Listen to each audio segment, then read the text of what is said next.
मशहूर ज्योतिषाचार्य पंडित अजय भांबी जी लगातार हमारे साथ बने हुए हैं। देश की हमने आधे घंटे तक चर्चा की, लेकिन अगला जो वक्त है और दिवाली के आसपास पंडित जी ने बताया काफी सावधान रहने की जरूरत है। पंडित जी, बहुत सारे दर्शकों के फोन आ रहे हैं। प्रेरणा जी दिल्ली से हमारे साथ है। प्रेरणा जी, बस कुछ सेकंड्स और होल्ड कीजिएगा, क्योंकि डेट ऑफ बर्थ जानना चाहते हैं पंडित अजय भांबी जी, और उसके बाद आपकी जो भी समस्या होगी, जिज्ञासा होगी, उसका समाधान।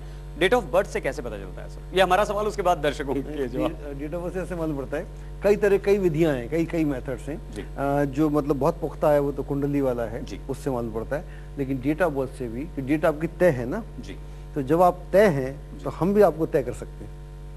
प्रेरणा जी, अपना सवाल पूछिए और अपनी डेट ऑफ बर्थ जरूर बता दीजिए अजय जी को। पंडित जी, डेट ऑफ बर्थ है मेरी 24 अगस्त 1975, और मैं ये जानना चाहती हूँ पंडित जी कि मुझे यात्रा करना है नवंबर में ही, 11 नवंबर के आसपास। तो ऐसे में क्या हालात होंगे? यात्रा करना सही रहेगा या नहीं रहेगा? ओके, जो आपकी इनकी 24 बोला जी, तो 6 नंबर है, 6 नंबर है, और 6 नंबर का जो स्वामी वह शुक्र है। तो शुक्र पीड़ित नहीं है, शनि पीड़ित है, मंगल पीड़ित है। तो आप यात्रा करिए, आपको कुछ नहीं होगा, और मैं आपके लिए दुआ भी करूंगा, कुछ होगा भी नहीं, वैसे भी नहीं कुछ होगा, नॉट टू वरी। मथुरा से हमारे एक दर्शक के इस वक्त हमारे साथ हैं, और मित्तल जी अपना सवाल पूछिए प्लीज। नमस्ते पंडित जी, नमस्ते। नमस्ते। हाँ, मेरी डेट ऑफ बर्थ है 25 सितंबर 1966, और मैं ये जानना चाह रही हूँ, जैसे कि ये अब शारदीय नवरात्र है, इस टाइम पे हमारे देश में ये शेयर बाजार में बहुत उठापटक है, क्या ये आगे बढ़ेगी और देश की हालत जैसे अब है वो सुधरेगी?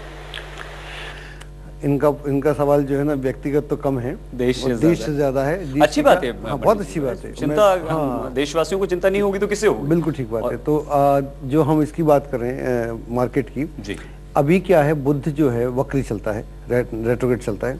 जब बुध वक्री चलता है तो बाजार में जो बाजार की जो पूरी ट्रेंड है बदल जाती है, और जो कई बार बाजार की पोल खुल जाती है, और उन पूरी संस्थाओं की पोल खुल जाती है जिन्होंने कि अपना ऊपर से जमा रखा होता है। जैसे कि अमेरिका में हुआ, सब प्राइम लैंड आपने अब सबको कर दिया, सब प्राइम लोन कर दिया। तो वो जो आपको नहीं करना चाहिए, एक आदमी की औकात ही नहीं है ना लेने की ना देने की, आप उसको बड़े बड़े मकान दिए जा रहे हैं, तो क्या होने वाला था? तो ये सारे के सारे धराशायी हो गए। तो मतलब ये हुआ कि जो वक्री बुद्ध होता है तो मार्केट में उथल पथल कर देता है। और वैसे भी ये जो शेयर मार्केट है, शेयर मार्केट तो छीका कहीं आती है, रिजल्ट कहीं आता है, इसका अमेरिका का असर हमारे आता है। तो ये है, तो ये ट्रेंड चलेगा, और जब तक मार्केट तब तो पिकअप कर जाएगा, लेकिन जो पिकअप करेगा वो ठीक से करेगा, मेरे को लगता है वो बाद में करेगा। लेकिन आई थिंक दिवाली के